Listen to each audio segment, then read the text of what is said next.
할렐루야. 2025년도 어버이 주일을 맞이해서 하나님을 예배하는 우리 사랑하는 믿음의 식구들 위해 하늘의 위로와 은총이 함께 하시길 주님의 이름으로 간절히 축원드리겠습니다. 오늘 가슴에 이렇게 예쁜 카네이션도 다시고요. 그리고 이렇게 조그맣지만 또 선물을 해주신 여성교회 회원들에게 감사를 드리고 같은 형제지만 우리 형이 저렇게 노래를 잘하는지 저는 오늘 또 처음 알았습니다. 오늘 성가대 귀한 찬양 감사드립니다.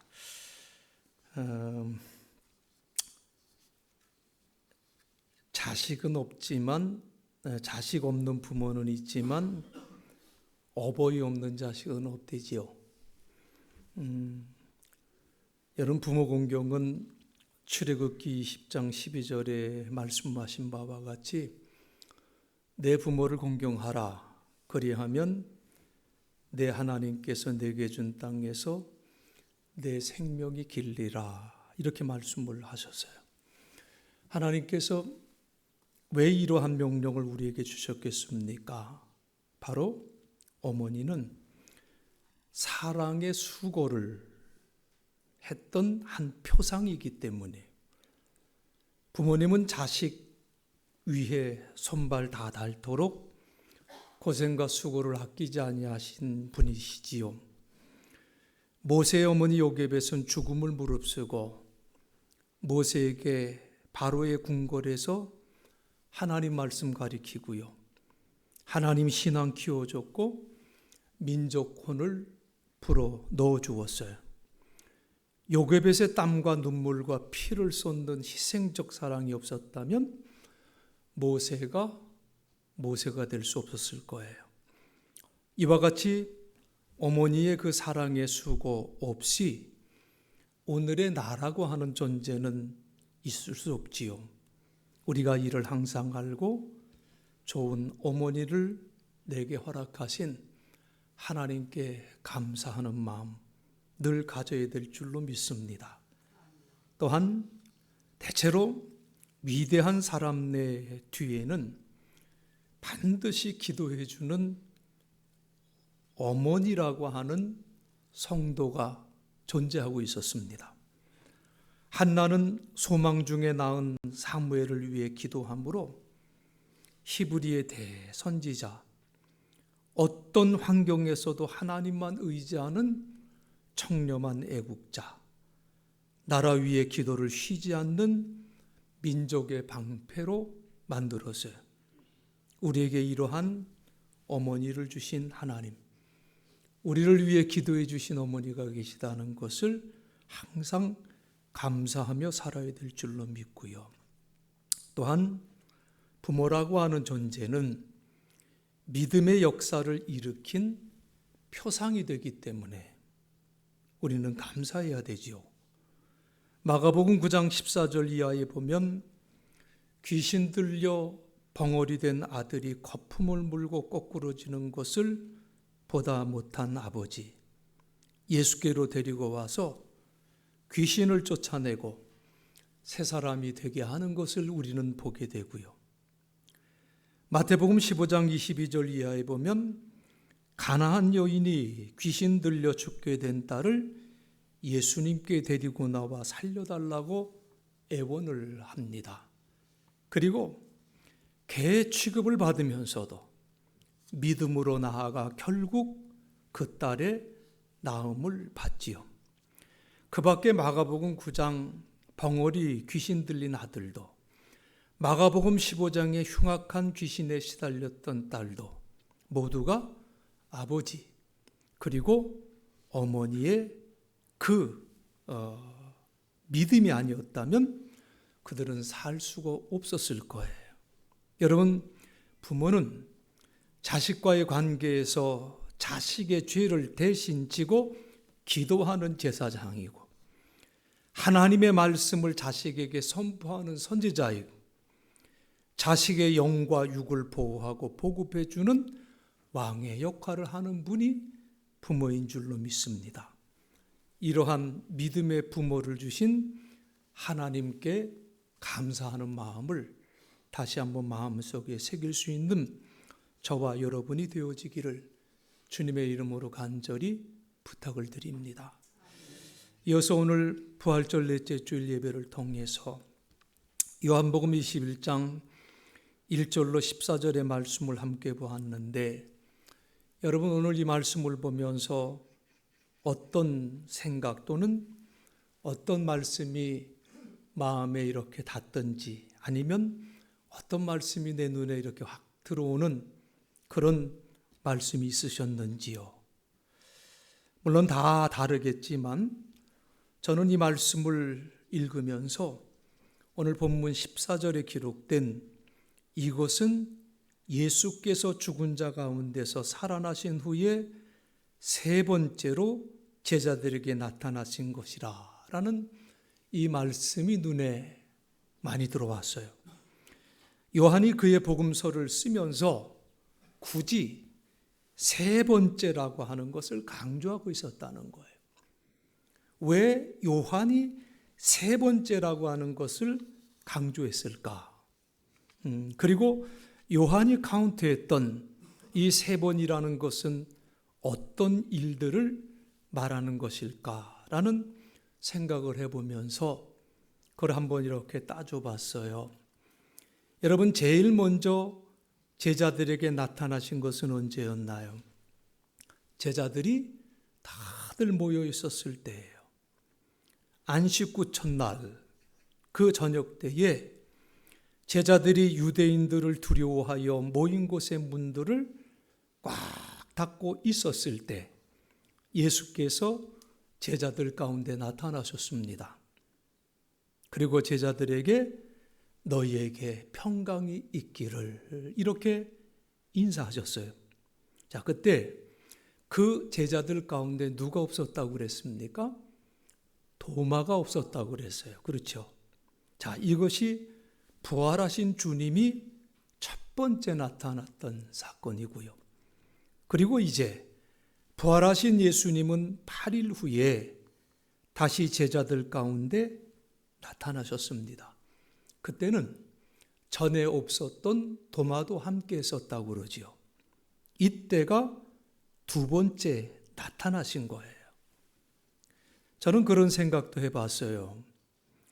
예수께서 첫 번째 나타나셨을 때 도마가 없었다. 그렇다고 해서 도마가 없었다고 해서 예수의 부활이 부정되는 것은 아니었었어요. 그 첫 번째 자리에 도마가 없었다고 해서 굳이 또다시 확인시켜 주시려고 나타나실 이유가 과연 있었을까? 이런 생각도 해봤어요. 도마 한 사람 때문에 이런 질문을 우리가 던질 수 있지만 결론적으로 깨달은 것은 그것은 우리 인간의 생각이라는 사실이죠. 여러분, 우리는요, 다수의 논리에 길들여져 있습니다. 그리고 다수의 논리라고 하는 것이 민주주의다, 이렇게 얘기를 해요.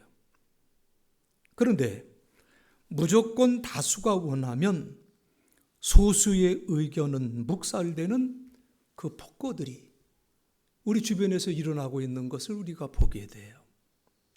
이 다수결이 얼마나 무서운지, 법의 존재 의미까지도 부정할 수 있는 힘을 가지고 있더라고요. 분명 우리는 다수결이라는 것을 존중해야 되지만 이 다수결이 목적이 아니라 하나의 수단이 될 때 이 다수결이라고 하는 것은 얼마나 무서운 것인지, 이것은 또 다른 형태의 독재가 된다는 것을 우리는 보고 있다, 그 말씀이에요. 11 제자가 있었을 때 도마 한 사람이 없었어요. 그러면 할 수 없는 거지요. 이것이 다수결을 존중하는 인간들의 생각이에요. 그런데 예수님은 그 한 사람 때문에 다시 나타나셔서 부활을 확신시켜 주셨어요. 그때 도마가 예수님을 향해서 뭐라고 고백을 했습니까? 나의 주님, 나의 하나님. 이렇게 외쳤는데 이 모습은 정말 감동적인 장면이 아닐 수가 없었어요. 이것이 부활하신 주님이 두 번째 제자들에게 나타나신 일이었었어요. 자, 그리고 요한이 강조한 대로 세 번째로 부활하신 예수님이 나타나신 것이 오늘 읽은 말씀이에요. 그리고 오늘 본문 1절은 이런 말씀으로 시작이 됩니다. 그 후에 예수께서 디베랴 호수에서 또 제자들에게 자기를 나타내셨으니 나타내신 일은 이러하니라 라고 시작이 됩니다. 시몬 베드로를 위시해서 7명의 제자들이 디베랴 호수 부근에 모여 있었습니다. 그때가 밤이었던 것 같아요. 낚시 좋아하는 사람들, 밤낚시하는 사람들이 제법 있지만 갈릴리 호수는 밤에 고기를 잡았던 것 같아요.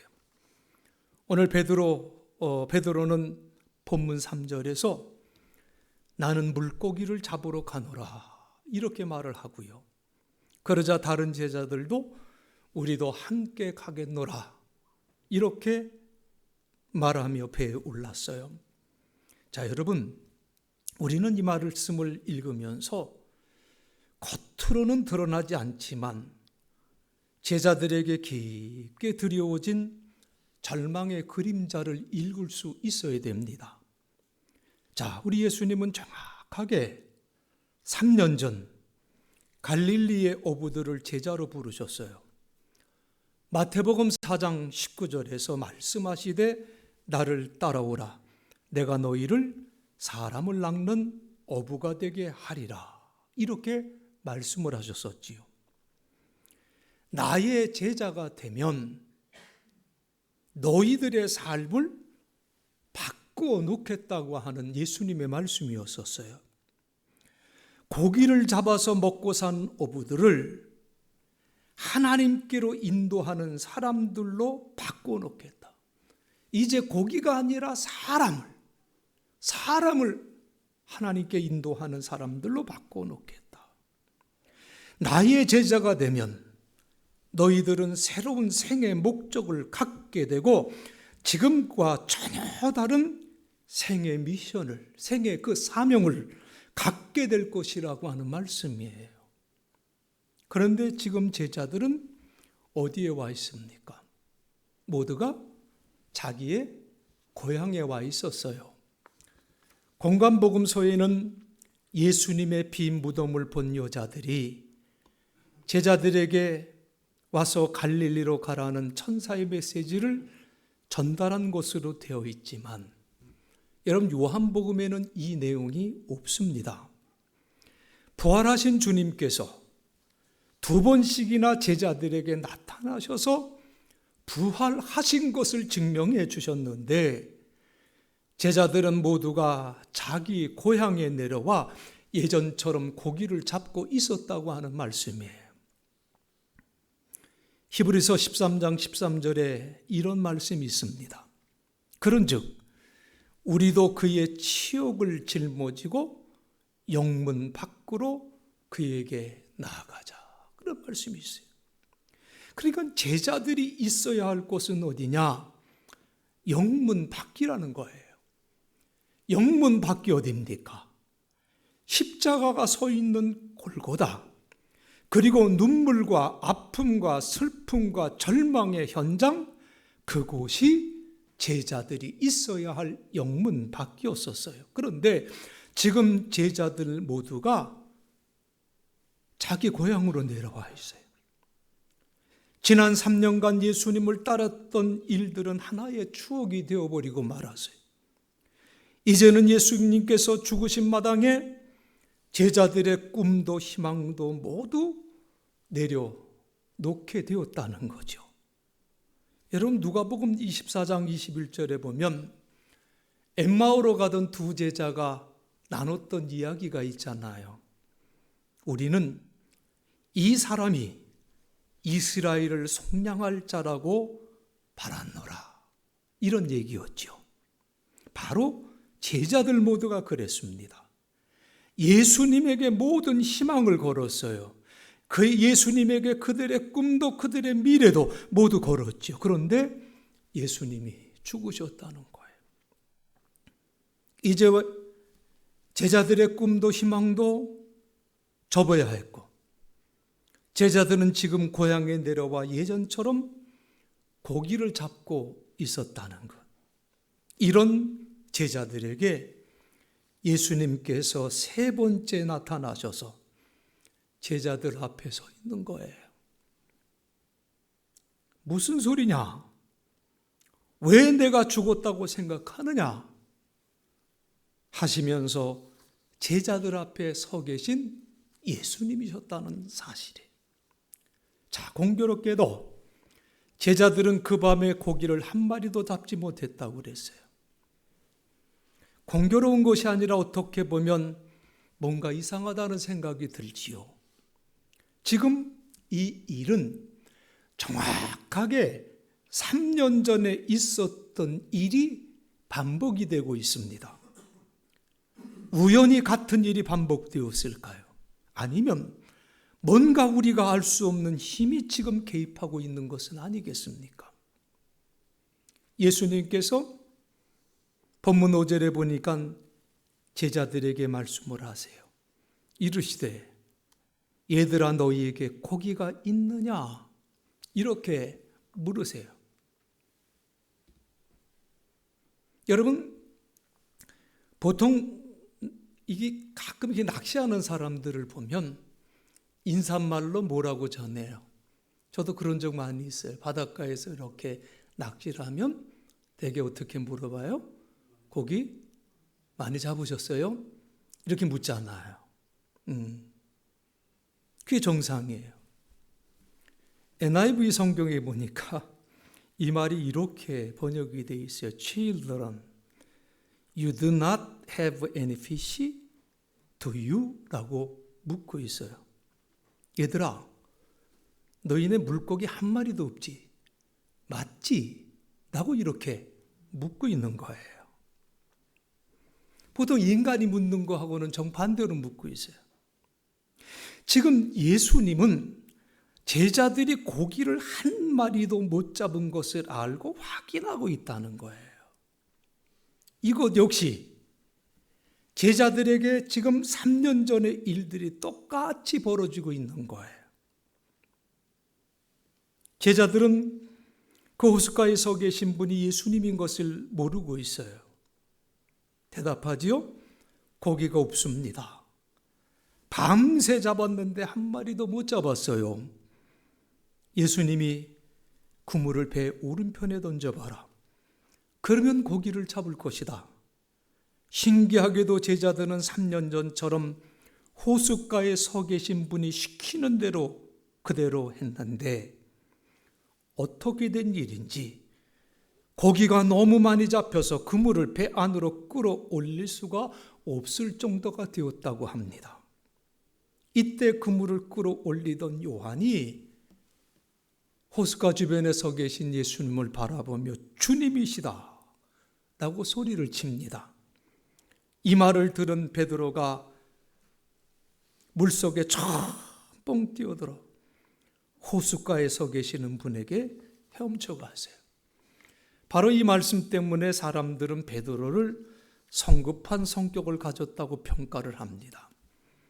그렇게 말할 수도 있겠지만 좀 다른 각도에서 보면 베드로가 성급했기 때문에 물에 뛰어든 것이 아니라 주님이시다라는 이 말을 듣는 순간 뭔가 베드로에게 놀라운 사건이 일어난 것은 아닌지 하는 생각도 해봐요. 다른 말로 표현하자면 눈이 확 떠지는 생애 경험이 그에게 있었지 않겠나라는 생각이에요. 여러분, 유레카라고 하는 외침의 유래를 아시지요? 시라쿠사의 왕 히에론 2세가 당대 최고의 장인에게 순금 왕관을 만들게 했어요. 그 장인은 아주 훌륭하게 왕관을 만들어서 이제 바쳤는데 이 왕관이 어느 날 갑자기 의심이 들기 시작하는 거예요. 이게 정말 순금으로 만들었을까? 아니면 이 사람이 다른 것을 좀 섞어서 돈을 착복했을까? 의심이 들었습니다. 그래서 당시의 최고의 석학 아르키메데스에게 감정을 요청을 해요. 이게 정말 순금으로 만들었는지 다른 금속이 들었는지를 좀 확인해라. 그런데 그 감정의 조건은 아마 왕관을 굉장히 잘 만들어 놨나 봐요.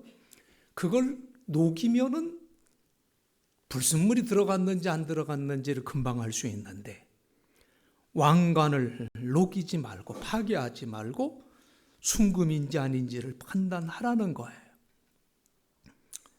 그러니 얼마나 아르키메데스가 고민을 했겠습니까? 여러 날 고민을 해봤지만은 답을 찾지를 못하고 있었어요. 그러던 어느 날 아르키메데스가 목욕탕에 들어갔는데 자신의 목욕탕 물이 넘치는 것을 보게 됩니다. 그리고 순간적으로 깨달은 것이 부피에 따라 밀어내는 물의 양이 다르다는 것을 깨달아요. 순간적으로 왕관과 같은 무게의 순금을 준비해서 2개를 물에 담가보면 물이 밀어내는 물의 양을 보고 순금 왕관인지 다른 금속의 혼합물이 섞인 왕관인지를 구분할 수 있다는 사실을 깨달았다는 거지요. 아주 오랜 시간 이 문제 때문에 고민했던 아르키메데스는 너무 흥분해서 목욕탕에서 옷을 입고 나와야 되는데 옷도 입지 않고 거리로 뛰쳐나와서 유레카하면서 외쳤다는 말로 유명하지요. 유레카라고 하는 말, 그리스어인데 I have found it라는 소리예요. 나는 발견했습니다. 찾았다. 이런 뜻이죠. 여러분, 오늘 본문의 베드로가 물에 뛰어들었다는 것은 지금 베드로에게 이러한 엄청난 경험, 눈이 확 뜨이는 경험이 생긴 것을 말하는 것은 아닐지. 그리고 우리의 삶 속에서도 이러한 체험들이 참 좀 많이 있었으면 좋겠다. 이런 생각을 해봐요.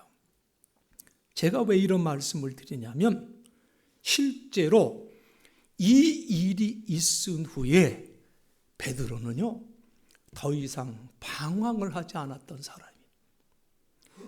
그는 자기가 무엇을 위해서 살아야 하는지, 자기에게 주어진 생의 미션이 무엇인지 확실하게 발견했던 것이 분명해요. 이후 베드로는 예루살렘의 교회를 굳게 지켰고요.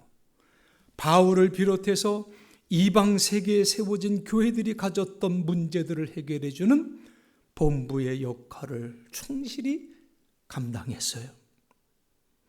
다시 본문의 말씀으로 돌아갑니다. 갈릴리 해변, 지금 해변에 숯불이 피워져 있습니다. 불 위에 생선이 놓여 있고 빵도 있다고 그랬어요. 예수님께서 방금 잡은 생선을 가져오라고 하셨습니다. 잡은 고기를 세어보니까 모두가 몇 마리래요? 153마리. 여러분, 이 153에 무슨 특별한 의미가 있을까요? 153. 모나미 볼펜에 보면 153 있지요. 이 153.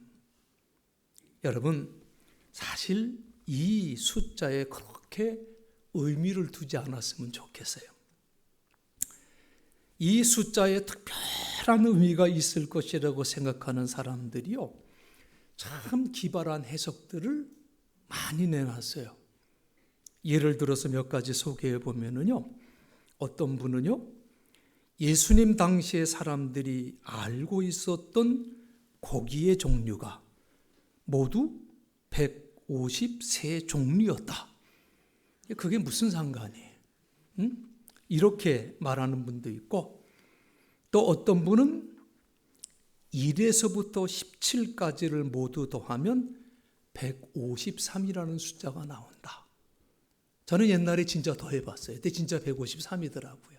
1에서 17까지 더하니까, 자, 17은 10 플러스 7인데 10은 이방인들에게는 완전을 의미하는 수이고 7은 유대인들에게 완전을 의미하는 수다.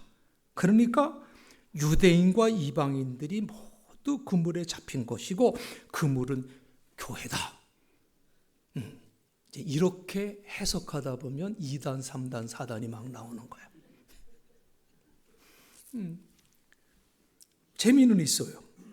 그런데 여러분, 이 숫자에 특별한 의미가 있는 것은 아니라고 생각이 돼요. 그보다는 제자들에게 있어서 그날 새벽의 경험은 아주 특별한 거였었어요. 그렇게 큰 고기가 많이 잡히는 일이 없었기 때문에. 그런데 밤새 한 마리도 못 잡았는데 예수님의 말씀을 듣고 그물을 배 오른편에 던졌는데 이렇게 고기가 많이 잡혔다.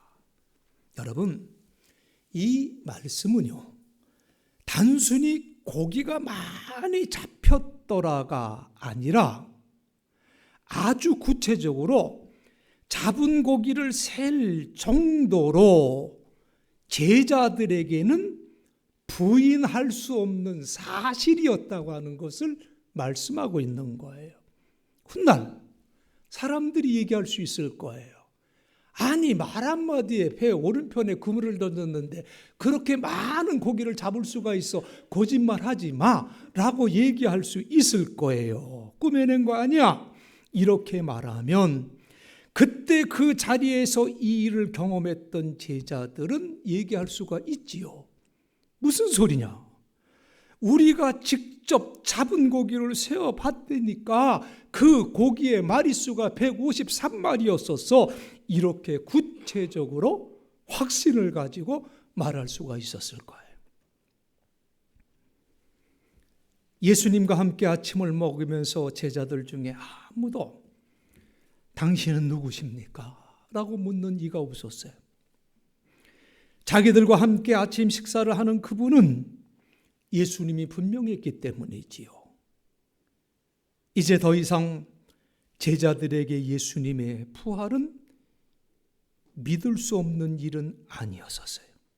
바로 세 번째 제자들에게 나타나셨다는 요한의 증언에는 바로 이러한 의미가 있었다라는 것을 여러분 마음속에 새기시고, 그 부활의 주님이 오늘도 살아 역사하셔서 나의 주님이 되신다는 것을 여러분 꼭 믿으시기를 간절히 바랍니다. 수에 대한 이야기를 하지 않으려고 했지만 이 말씀을 좀 드려야 되겠는데, 유대인들에게 있어서 3이라고 하는 숫자는요, 완전함 그리고 충만함, 이것을 상징하는 수가 유대인들에게는 3이에요. 그리고 위에서 말한 7이라는 숫자도 완전함과 신적 질서를 나타내는 완전수라고 이렇게 말하고 있어요. 자, 예수님께서 세 번째 제자들에게 나타나셨다는 것은 무슨 말입니까? 이것으로 충분하다. 이것으로 완전하다. 그 말 아니겠습니까? 이제 더 이상 예수님의 부활이 사실이냐 아니냐 하는 것은 예수님의 세 번째 나타나신 이 일로 더 이상 문제가 되지 않는다는 의미가 될 거예요. 그러므로 요한이 이번에 세 번째 나타난 것이라고 기록했을 때 아무 의미 없이 그렇게 기록한 것은 아니었다고 생각이 됩니다. 예수님은 부활을 믿지 않는 제자들에게 몇 번이고 그들이 믿을 때까지 증거해 주셨어요. 예수님의 이런 인내심이 제자들을 부활의 증인들로 만드셨습니다. 자기들의 꿈과 희망을 접고 고향에 내려온 제자들의 앞길을 막아서신 주님께서 그들을 이제 다시 영문 밖으로 돌려보내셨습니다. 여러분 아시지요? 증인이라고 하는 말 속에는요, 순교라는 말의 의미가 함께 있습니다. 증인이라고 하는 말과 순교라고 하는 말의 어원이 같아요. 부활의 증인이 된 예수님의 제자들, 순교할 각오로 세상에 들어가서 복음을 전파했습니다. 베드로에게 눈이 확 뜨이는 생애 경험이 있었던 것처럼 오늘 우리도 하나님의 은혜로 여러분들에게도 그러한 경험이 주어지기를 주님의 이름으로 축원드립니다. 금의 순도를 측정할 수 있는 방법을 발견한 사람도 목욕탕을 뛰쳐나가면서 유레카라고 소리를 질렀는데, 하나님의 구원의 복음을 듣고 구원의 진리를 깨달은 우리들이 얼마나 큰 확신을 가지고 복음의 증인들로 살아야 되겠습니까? 2025년도 어버이 주일과 부활절 4주에 하나님을 예배하면서 우리에게 부모님을 허락해 주신 하나님께 감사하고, 또한 부활하신 주님으로 인하여 십자가 복음의 진수를 가슴에 담고 외치며 열매 맺으며 살아가는 여러분 되시길 주님의 이름으로 간절히 축원드리겠습니다. 기도하시겠습니다. 자비로우신 아버지 하나님, 우리에게 복받을 수 있는 길을 보여주셨고 건강하며 형통할 수 있는 근본적인 진리를 항상 일깨워 주심을 감사합니다. 부모님에게 순종하면서 순정의 덕을 몸에 익히면서 그리하여 우리의 모든 가정들이 효의 가정이 되고 주의 약속된 복을 다 같이 받고 또 이어가는 거룩한 가정이 될 수 있도록 하나님 축복해 주옵소서. 또한 부활하신 주님의 은혜로 인하여 우리로 하여금 구원의 확신을 갖고 살아가게 하심을 감사합니다. 우리가 구원의 복음을 들었사오니 그 구원의 진리를 깨달은 자로서 큰 확신을 가지고 세상을 향하여 복음을 증거하는 복음의 증인들이 다들 될 수 있도록 인도하여 주옵소서. 예수님 거룩하신 이름 받들어 간절히 기도드리옵나이다. 아멘.